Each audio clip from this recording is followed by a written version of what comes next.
There's no shortage of cloud gaming platforms. You've got Xbox Game Pass Ultimate, which is now called xCloud. You have Amazon Luna, which is currently in early access. You have NVIDIA GeForce Now, which has been around for several years and is getting better each month. You have Sony PlayStation Now. Yeah, it exists. You have littler known and talked about ShadowTech and Antstream. Google Stadia, it's got some problems, but it's there. And biggest news of all here recently, Netflix is now integrating gaming, both mobile and console-like experiences, into their video streaming platform in the near future. However, today, we're going to talk about Facebook's feature, nascent cloud gaming, and how it integrates or doesn't with Apple's streaming platform, which doesn't play well with anything or any developer or any platform. There's too much friendly competition in the cloud gaming space, each offering unique features. You cannot have a major pitfall, weakness, or shortcoming like Apple's Arcade. Let's get it.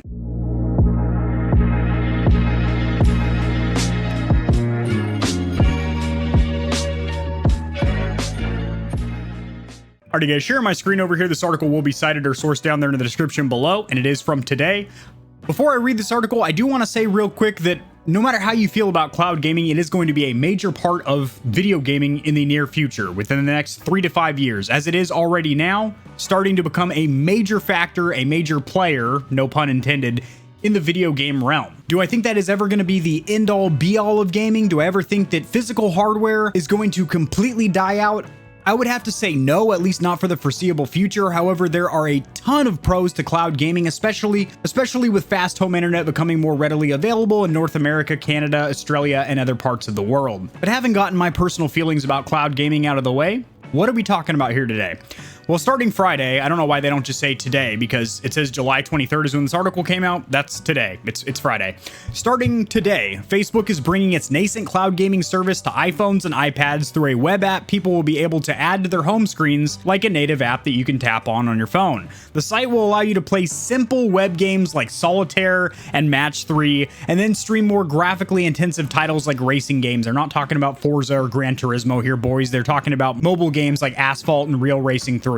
But thanks to Apple's rules, it's unclear how people will actually find it, since third-party developers like Facebook are barred from steering their app users to websites featuring purchase mechanisms that aren't Apple's own. It's a huge point of friction with not just Facebook, but other companies like Epic that have strongly protested Apple's grip on iOS payments.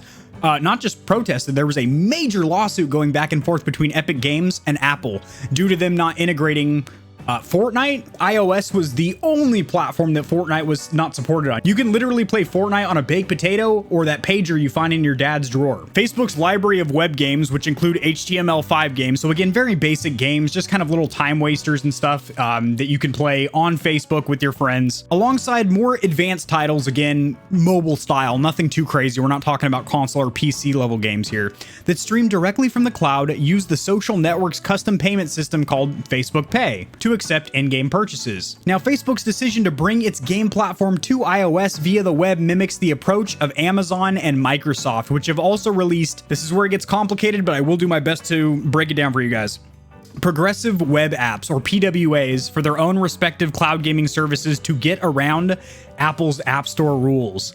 Last year, Facebook complained loudly when Apple blocked its attempts to put games in a standalone app for iOS and said it would look into alternatives. Shortly after that, Apple changed its rules to allow cloud-based games as long as they were submitted individually as apps to the App Store for review, a policy that Microsoft and others said didn't address their desire to release their own gaming storefronts on iOS. So basically what all that means is that Apple is the only cloud streaming platform where you have to have separate icons and applications for each game. It's not one platform like when you launch Netflix or HBO Max and you have a library of TV shows and movies to stream. In this case, we're talking about video games with a cloud gaming platform. Instead of just launching one app and having an entire library, you can browse the descriptions and the ratings of a game and look at, pretty thumbnails and stuff like that. You would have to have separate applications for each, which would make your mobile device incredibly cluttered, for one.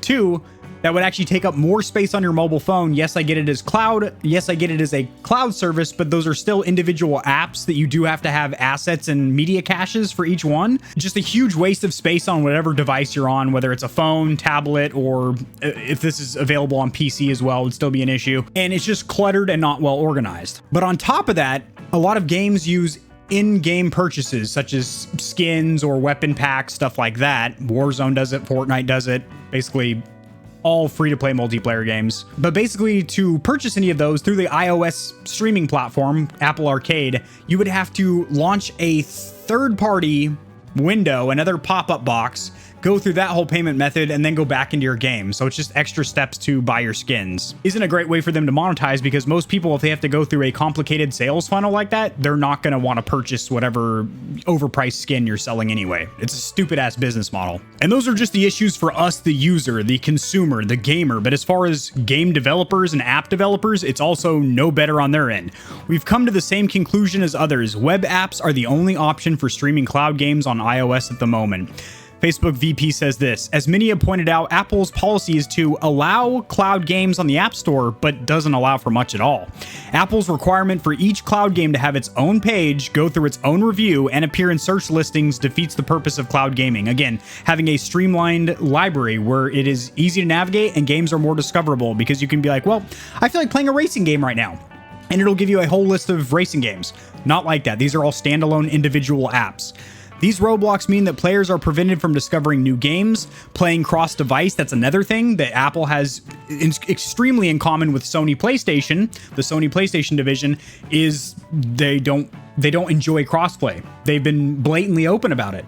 I made a video about 3 weeks ago about how Apple and PlayStation are very, very similar. I listed, I think, 5 or 6 key points of how they're virtually identical with their business models of how they want to monetize people and how they view gaming. And they hate crossplay. Sony is always the last platform to get on board with crossplay. Usually Android, Windows 10 PCs, and Xbox and Nintendo Switch, all integrated. And then PlayStation about 2 years later will be like, I guess our users can get down on that as well. And accessing high quality games. Again, these are currently limited to just some real janky mobile games. Facebook isn't a major player in gaming yet, as it's mostly focused on courting streamers to broadcast their gameplay for fans to watch, which, by the way, FB Gaming is doing phenomenally well growth-wise, and they're taking it very serious over there at Facebook. They have an entire tab on the mobile application as well as on their desktop app that basically steers you to watch streamers, so they're obviously trying to push for their streaming platform. But last year, Facebook acquired a cloud gaming startup and released a handful of free-to-play titles like Asphalt 9. That's a mobile racing game. It has since made its services available in other regions and added other titles like Assassin's Creed Rebellion, and said 1.5 million people play its cloud games per month. That is a pretty fair user base. While Facebook ultimately found a solution to getting its cloud games on iOS, there are still big limitations imposed by Apple's Safari browser on web games. So I actually currently have an iPhone 12, and one of the first things I did was set my default email platform to Gmail and my default browser to Chrome. So you can get around this issue right here by switching your default browser. But there are other limitations associated with using an iOS device, iPad, iPhone, whatever. Sound is turned off by default. Games can't send push notifications, and graphics aren't as powerful as they can be in native apps. And then there's the problem of discovery. So I don't want to ramble. I'm pretty sure I already covered all those key points, but it's bad for us, the gamer, the consumer. And then on the other side, the developers, the app developers and game developers trying to push the content out to us to enjoy. It's just a big shit show for everyone involved, and nobody wiped it, especially not Apple. So this article is focusing on Facebook and their relationship with Apple, but this is synonymous with all other game streaming cloud platforms that have tried to integrate with iOS. I covered an article probably a few months ago about Microsoft xCloud and how they were having a hell of a time getting their Game Pass streaming to iOS because of all the limitations with payment and with compatibility and crossplay and discoverability, having to list each game in Game Pass. Can you imagine having 600 icons to scroll through on your homepage on your iPhone because you can't just launch one Game Pass app on your iPhone and browse a library? Not good. And in this day and age, share my screen with you guys one more again. Like I alluded to during the intro, there is so many other streaming platforms that do not have these issues and actually have a lot of really awesome, unique features. There's literally no room for these kind of flaws when it comes to cloud gaming, because the competition, take a look, ladies, it's thick, it's girthy, it's meaty, it's beefy. Unless these issues are remedied, which I don't really think they can be, to be honest, because they are so ingrained and intertwined in Apple's business model and also their software architecture and everything, that they can't really undo how other apps and programs integrate with their iOS operating system. Sounds weird saying iOS operating system, because it's like when people say, I'm going to go to the ATM machine, automatic teller machine. I try and be very non-biased of different aspects of gaming here on this channel, whether it's mobile gaming, whether it's cloud gaming, whether it's retro gaming, whether it's AAA titles on console, PC games. I try and cover all facets of gaming as a whole, the industry and the community. So, you know, I'm going to be talking about cloud gaming as articles come out. And I feel like Apple's arcade is going to fall by the wayside because of all the issues I mentioned here today. I do have high hopes for Netflix Originals games. I think that's going to be incredibly impressive. What we don't know is what kind of hardware we're actually going to need. What controller can you use, or do you need a specific Netflix controller? Amazon Luna, that is an early access. I have heard good things thus far. I might pick one up for the gamer heaven. Not sure yet. Drop in the comment section below what cloud gaming platform you guys use, if any, or is cloud gaming just not really your thing? Nothing wrong with that whatsoever. It's still leaves a lot to be desired, to be 110% honest. If you enjoy the video, liking it does help it to get seen by more people. This information will reach and assist them as well, which helps me grow this channel, and I do greatly appreciate that. Subscribe for more content like this. I cover news in the gaming community and industry, honest product reviews around the gaming space, as well as tutorials helping you get set up streaming and YouTubing. See you in the next one.